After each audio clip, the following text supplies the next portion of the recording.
Hi, I'm David Rasnick, editor of Digital Camera Review, and today I'm here to bring you an exclusive first look at Olympus's newest prosumer DSLR, the Olympus E30.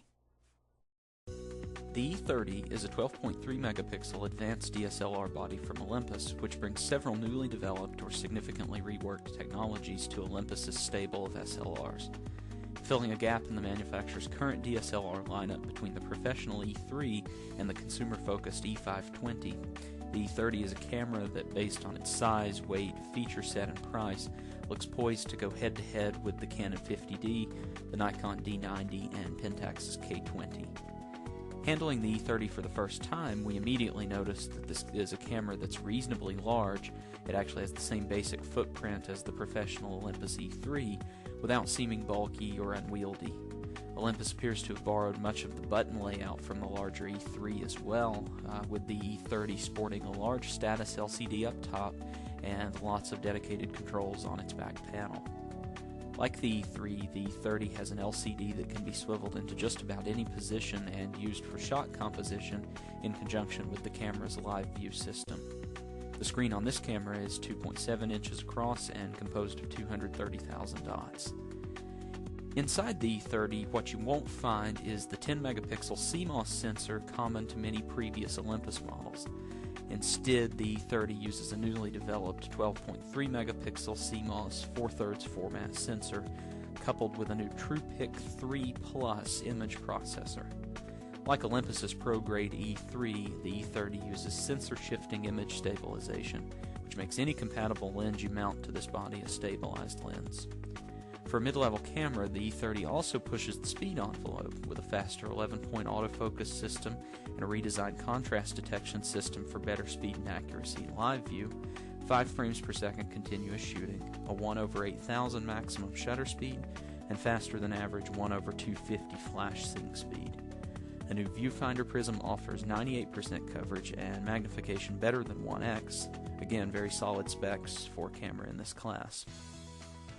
Built as a camera for creatives, art students, photo hobbyists, graphic designers, or anyone else interested in exploring photography in greater depth than a basic camera allows, Olympus is heavily promoting a few imaging tools unique to the E30. These include an advanced multiple exposure mode, which allows 2 or more shots to be composited on a single frame in the same way that a frame of film can be exposed more than once. As in a film camera, the results of this process are 2 or more ghost images within a single composition. While the E30 isn't the first digital camera to allow multiple exposures in a single frame, the combination of its advanced control system for this function and the integration of live view is really top-notch.